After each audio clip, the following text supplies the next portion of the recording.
Dear viewers across the world, most welcome to my channel NAGA World Conflict Zone. Turkey and Libya relations. This is historical. Turkey last week sent high-level delegations made up of the foreign minister, chief of the general staff and head of intelligence to Libya. The delegations was received by top Libyan officials, including Presidential Council head Muhammad al-Manfi, interim Prime Ministers Abdul Hamid Dibiha, Presidential Council members Abdullah Hassan al-Lafi and Musa al-Kani, and Foreign Minister Nizam Manoush. The visit was mainly aimed at consolidating what Turkey has so far been able to achieve in Libya so far. During her meetings with her Turkish counterpart Mevlut Cavusoglu, Manguis raises the questions of the withdrawal of foreign troops from Libya. While attention is focused on Turkish military presence, there are also Russian Wagner mercenaries present.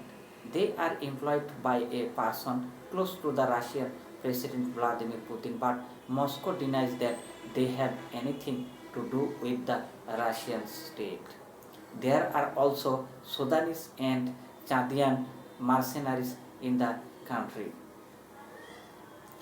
Cavusoglu responded by saying that Turkey stood by Libya during the difficult times, that times support would continue in line with the Memorandum of Understanding signed in 2019, and that Turkish military presence should not be equated with that of foreign mercenaries who fight for money.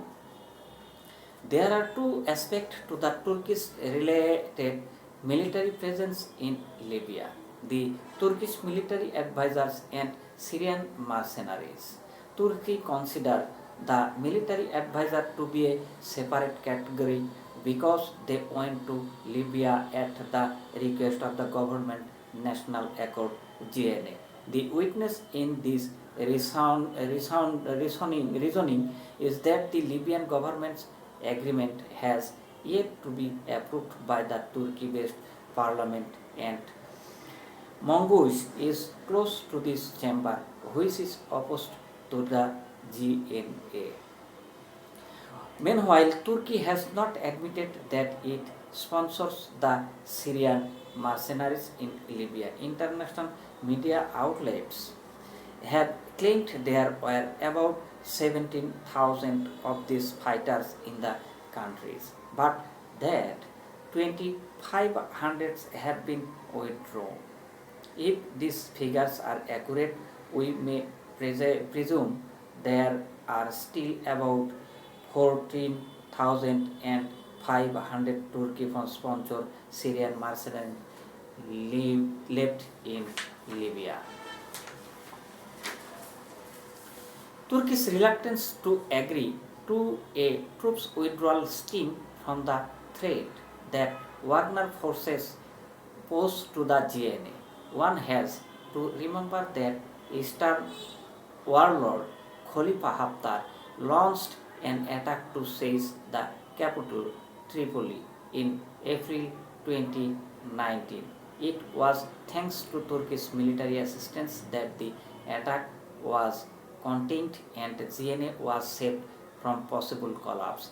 Since then, a more or less stable power balance has prevailed between GNA and Haftar's forces. But there is no guarantee the latter would refrain from resuming their advance toward Tripoli if Turkish military presence were withdrawn from the country.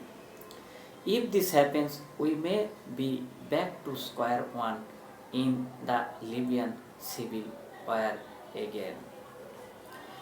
It is difficult to tell what type of political atmosphere will emerge after Libyan parliament elections in December.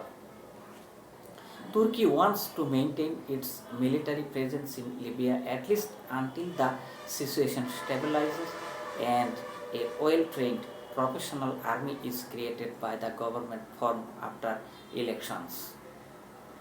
Turkey will not be at ease if Libya remains divided and eastern province fall under the influence of a combination of Wagner and Haftar forces. The most important factor in Ankara's attitude is the Memorandum of Understanding signed with GNA in November 2019 to democrat the maritime jurisdictions area between the two countries. This agreement creates a corridor between the Turkish and Libyan jurisdictions and cut off the eastern Mediterranean from remainder of the sea.